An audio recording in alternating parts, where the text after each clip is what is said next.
Привет. It's a day in early spring, and I'm dressed in white because I'm going to be talking about Yarilo, who is the Eastern and Southern Slavic god of verdant vegetation and fertility and the coming of spring. He's also the god of physical love or erotic sexuality, and his name comes from the root word yari. That means ardent or passionate or furious.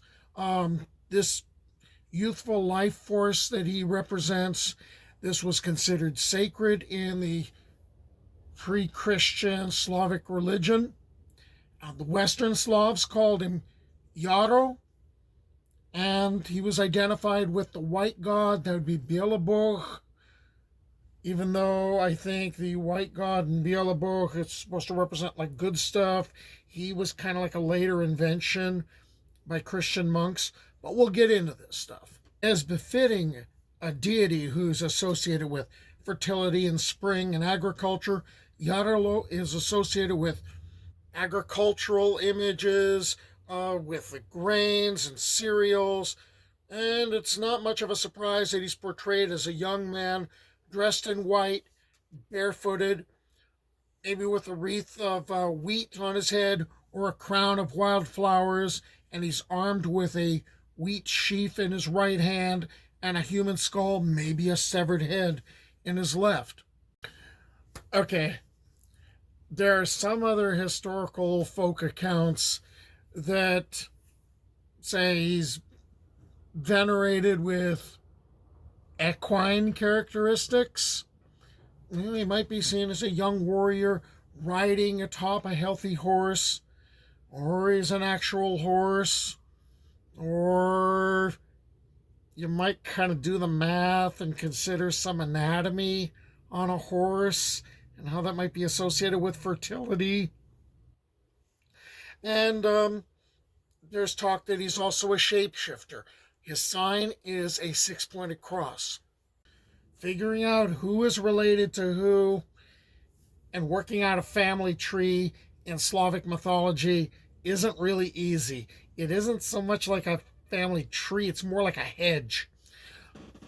Some versions say that the goddess of spring, or one of the versions of the goddess of spring, this one's called Lada, who happens to be the daughter of Tsar Mora, the sea god,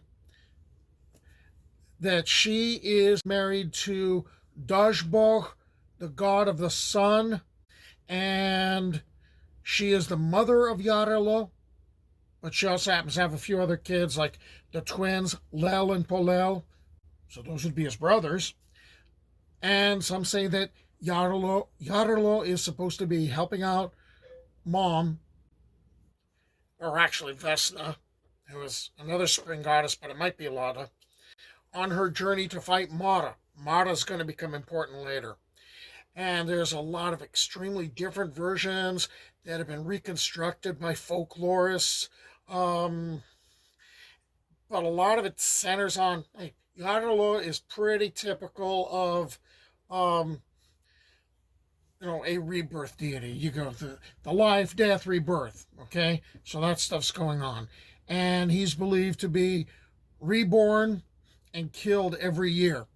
Okay, we're cyclical. And his mythical life cycle, that's supposed to mirror the wheat crop. I guess it's supposed to mirror crops in general, but the wheat crop's the one that's this is focused on. And from, let's see, its birth when it's sown, through its flourishing youth, through its sacrificial death when you go to harvest the wheat. Yarilo was venerated as the lost son of Perun, the lost missing 10th son of the supreme thunder god, and was born on the last night of February, the festival of Velya Noch, or the Great Night, the pagan Slavic celebration of the new year. On that same night, however, Yarilo was either lost or stolen from his father and taken to the world of the dead, where he was adopted and raised by Veles, Perun's rival. And he was the Slavic god of the underworld and cattle. There, Yarilo's going to be tasked with guarding the cattle of Veles, but this underworld isn't really a bad place.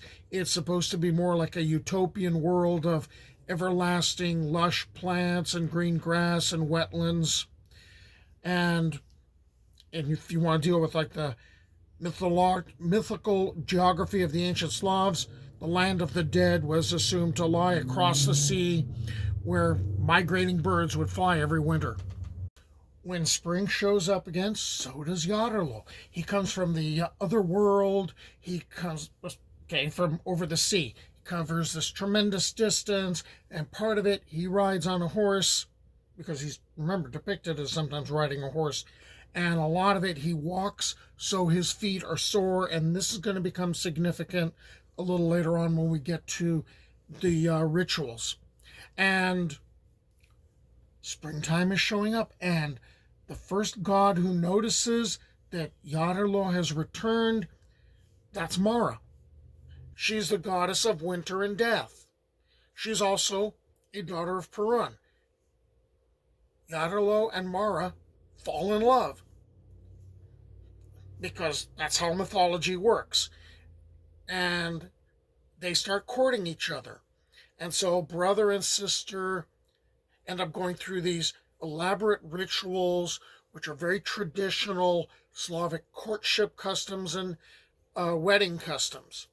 Okay, so now they get married, yay, and now springtime is going on, the earth is bountiful, and there's a truce between the forces of life and death, and there's a truce between the two really big gods in the Slavic pantheon, Perun and Veles, because they signify heaven, that's Perun's territory, and the underworld, that's Veles' territory. And that's all coming about because of this sacred union between Yarilo and Mara.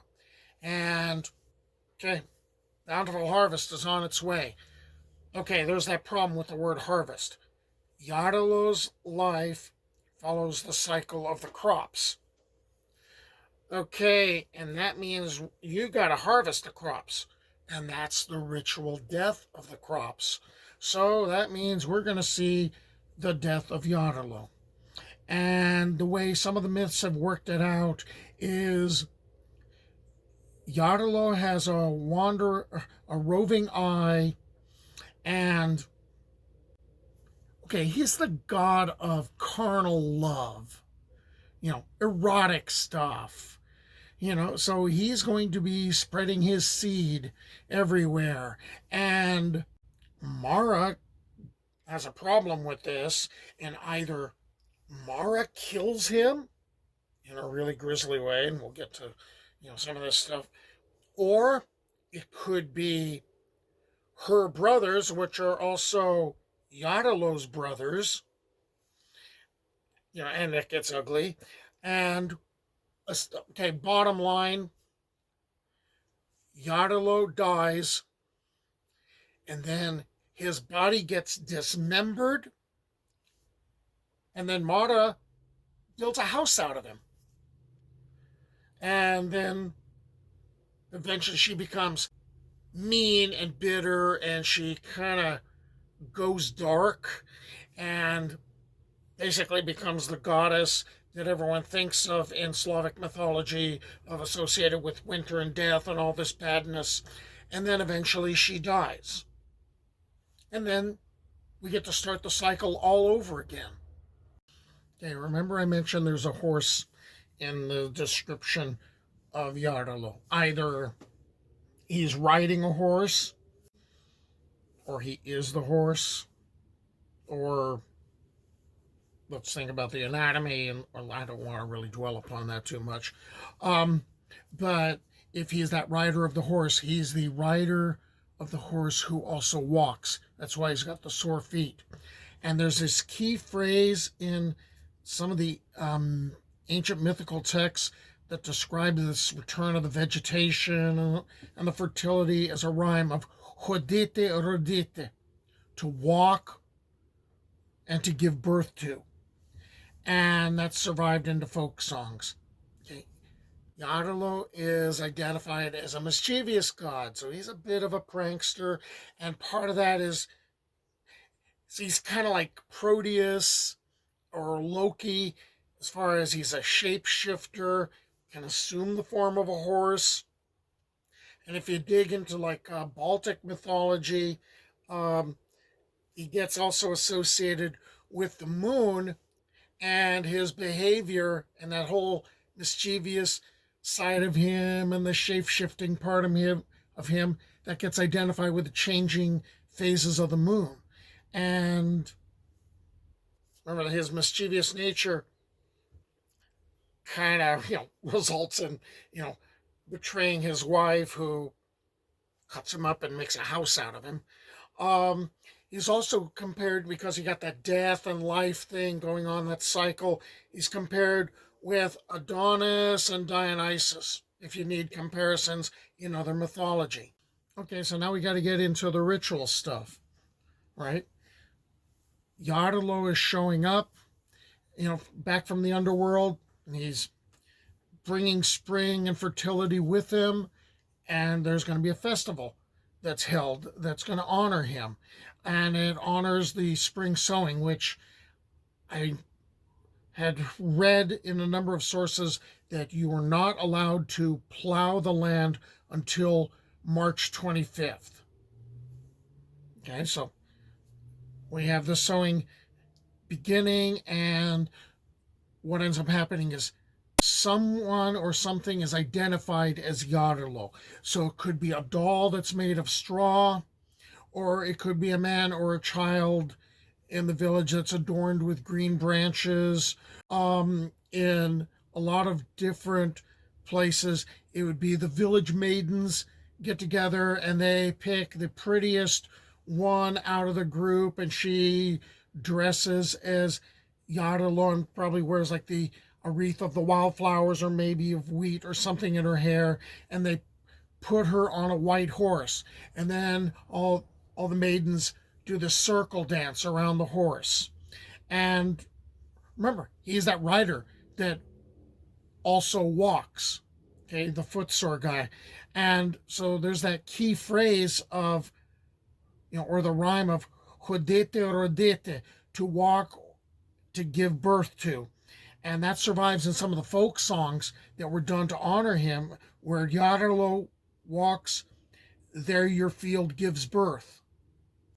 There's also a description of West Slavic paganism where you find a lot of references to sacred horses that are held around temples, and they were being used for divination, and predictions were made on the basis of how the horse walked through rows of spears that were sticking from the ground. In certain customs and some Baltic and Slavic wedding celebrations, a horse symbolizes a young husband. But pretty much, as far as a lot of the rituals, it's a procession of the villagers. They go out for a walk in the country or through the villages on this day. When Christianity comes a calling, Yarilo, like a lot of the other gods and goddesses, he is going to go through a transformation, and he starts getting identified with Saint George and Saint John, because the festivals of these two saints happen to fall within that cycle that was kind of like Yarilo's territory. And so this made them especially suited to basically assuming the functions of the god under a new Christian description. Okay, so that's the story that I have for Yarilo, the god of spring and fertility and carnal love. And I'm going to find some other piece of Slavic mythology or Slavic lore or Slavic life to tell you about in the next video. I hope you stick with me.